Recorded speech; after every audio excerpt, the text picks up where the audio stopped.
Hello, welcome to another edition of From the Bars to the Bricks Prison Ministries Incorporated. I'm your favorite felon, Kev. Today, on this video, I'm going to give you a little bit about my ministries, my purpose, my mission, what I want to accomplish with this ministries, what I feel is one of the most important things of this ministries, one of my biggest goals.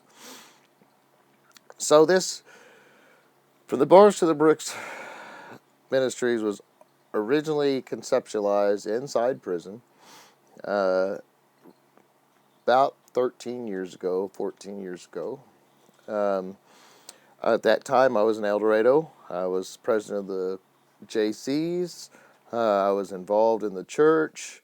So I was doing a lot of giving back, and I really enjoyed it. And being involved with the church, I saw so many of the volunteers that would come in and volunteer their time, some of these very prominent businessmen and women,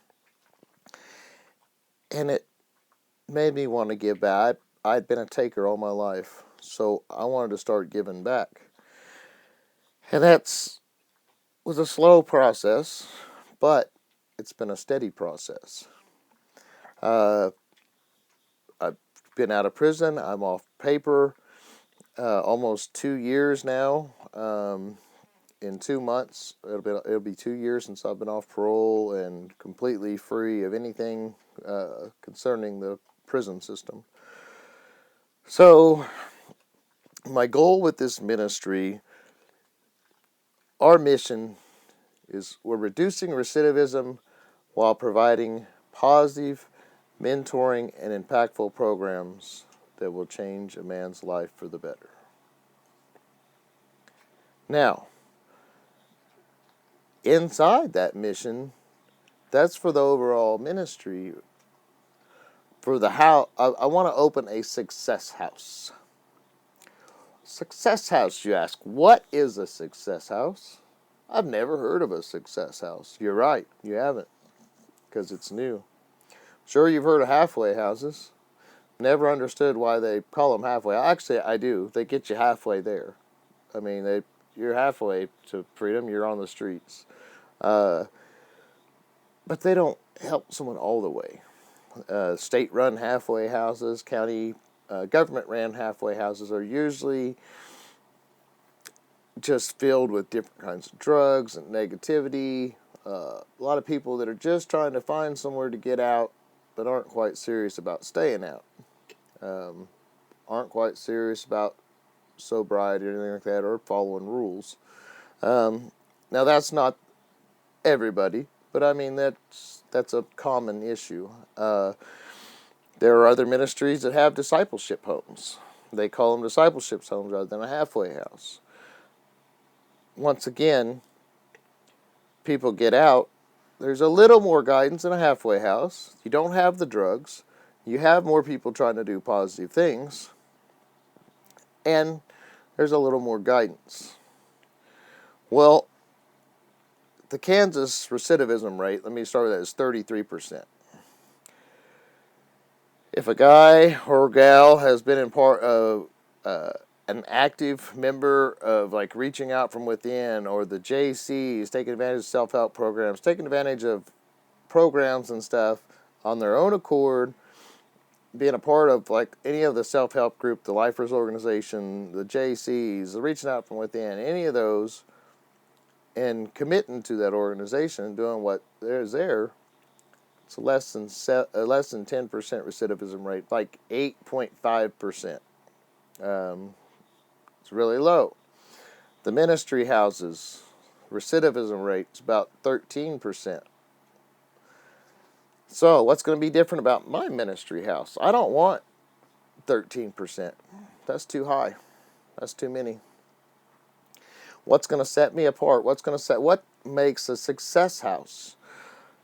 Why is it different from a halfway house or a discipleship house? Kev, what makes it so different? That's what you're asking right now. All right, well, I'm going to tell you. Here's one thing, that getting out is a struggle. If you've never released from prison, it's your first time getting out, it's even more of a struggle. If you've been down a long time, it's a struggle. A lot of things change. It's overwhelming. So what I think is an important key is, for one, I'm going to be kind of selective on who comes into the house, especially at first. I'll have limited beds when I secure a home. I want to secure a home here in Kincaid, so it's not going to be a large home. I might be able to, hopefully, if I can get the property I want, I could get 6 guys in there. But here's the thing, I don't want to just rush to fill it up. It's not about filling beds. It's about helping guys successfully reintegrate from prison to the streets, and to do so with as little questions, I guess, as possible. Because what I want, I'll have a packet prepared for a guy. By the time they come out, I'm going to know, obviously, when they apply and all that, I'll review of why they're in prison, what led them to prison. I'm going to have several conversations with them, meetings, why are you in prison? What are you going to do different? What changes do you want to make? What help do you need from us to help make your reintegration successful? So I'm going to know where a guy's at. What are your weaknesses? What are you going to need that extra, accountability for, or whatever? And as a guy, the other thing is, from an ex-inmate and someone that's done this, coming to a guy that's an inmate and getting out, they've already got that reassurance. For one, I've been there. I'm not going to judge them. My intentions are pure. I want to help somebody. But also, I'm going to have that little more of a rapport where they're more likely to be open with me. And on the other side of that, there is always Kev's done over 20 years in prison. He knows a lot of people. If I don't know the person applying, chances are I'm going to know some of his friends or people that he hangs out with. So I can find out a little bit how that guy acts outside of our little conversation. What's he like on the cell house? Is he trying to run drugs and stuff? Is he trying to just do right? Anyway, so there's one thing. A little more picky on people, the residents.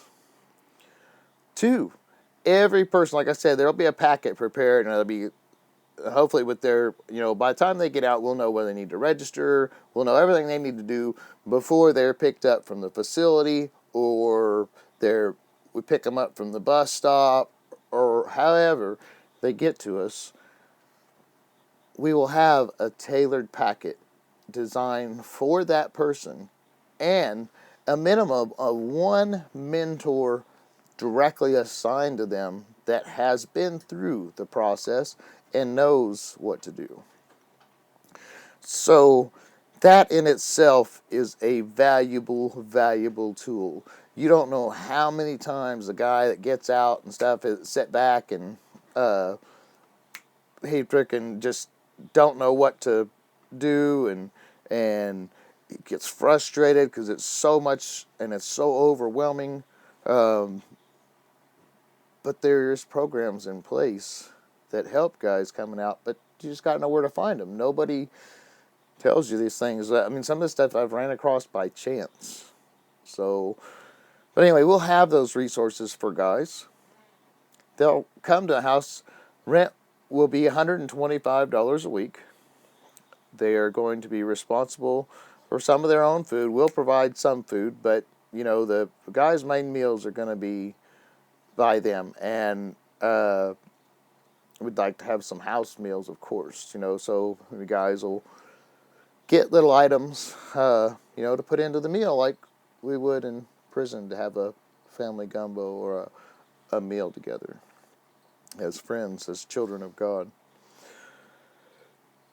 But that person's going to have, and not just that one person assigned to them, there'll be a couple people that I'm going to have that are a phone call away. If a guy can have Facebook when he's on parole, a message away on Facebook. But I have people and volunteers all around of all shapes of life that are willing to help people. They're willing to be that voice of reason, that voice of help, that voice of calmness, that voice of direction.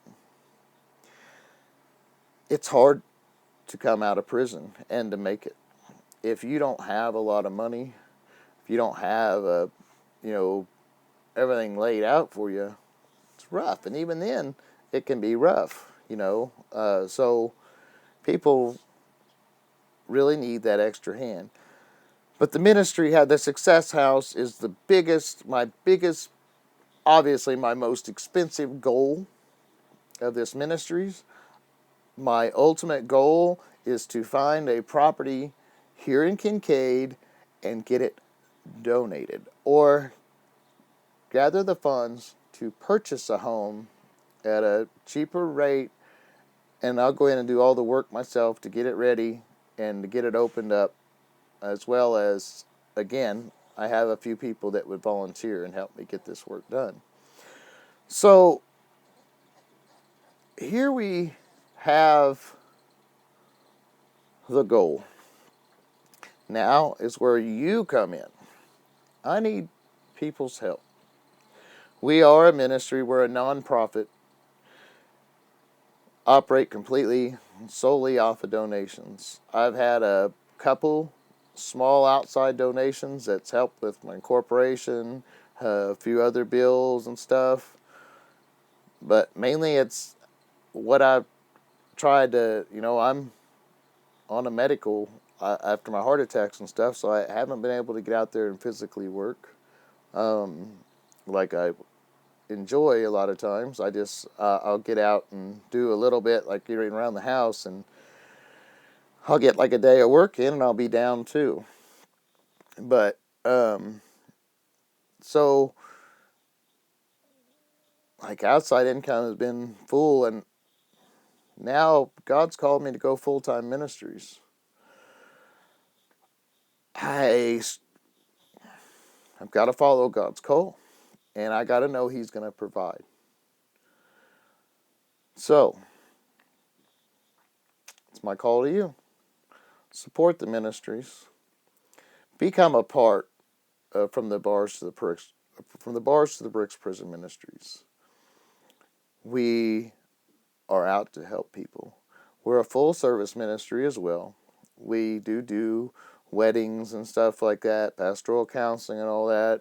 Once I get that going, that will help supplement income for the ministries and help to do more things. As well as the rent from the houses and stuff. You're probably asking, well, the rent, you said $125 a week for rent. So where does this rent going to go? You're talking 6 guys. You're saying 6 guys, $125 a week. That's $750 a week. What are you going to do with that money? Well, obviously that money will go back into the property for bills, utilities, stuff like that. Any maintenance, whatever. We'll keep a general fund. Also, it'll go back into helping the community. That money is going to go back into the community, to the guys releasing, to help gather resources and extra stuff we need for them, and to help ensure someone's successful reintegration. So, I thank you guys for your time. I appreciate the interest in the ministries. I look forward to working with each and every one of you. If there's anything the ministries can do for you, please get with me, and we'll see what we can do to help. If you want to help the ministries in any way, whether it be through prayer, whether it be through you want to volunteer, it don't matter what you want to, if you just want to be that contact person, that extra person someone has to rely on, that extra accountability partner, that extra friend, that extra person that shows a little bit of faith in them and wants to help them and see them succeed, you can be that person. Financial donations are always amazing.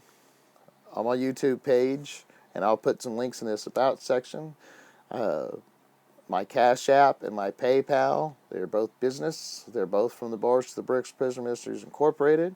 All donations are tax deductible. You can make donations through there. contact me. I mean, I would love it if the donation's too big that you can't get it through Cash App or PayPal. Contact me. We'll get you the bank information. We'll get it figured out. But I would like to know though, if you donate, if you have anything specifically like you want it to go to, like the Success House, mark that in a note for the donation, and I will make sure that that money goes to where you want it to go. If you want just a general donation for the ministry, that's fine too. And then I can, disperse funds of where I need to or where God says I need to put them or whatever. But I ask that I also, to all my donation people, you will receive back from me, for the larger donations especially, once that money is spent or earmarked for certain projects or whatever, I will send out a detailed list of where that money went. So that way, not only are you donating to a good cause, but also I'm full transparency, full disclosure. I want you to know where every penny of your donation went, so you will know. Thank you very much again. I hope this has been informative. I hope this finds a way you want to donate. I also have merchandise on Shopify and Teespring. Both of those links are on YouTube, on the banner for web users, for mobile users, and other in the About section. There's links to those. Profits from everything sold on Teespring and Shopify through May are going to go to scholarships of a child of an incarcerated parent. So it's going to help reduce the risk of even going to jail in the beginning, so we can knock out recidivism at its root. I mean, the root of recidivism is not even going to jail at all, right? Let's try to prevent that. Let's not let these kids be a statistic. Love you guys. Thank y'all. Join the ministry. Be a part of change. Be a part of making this world a better place. Thank you. I'm Kev, and I'm out.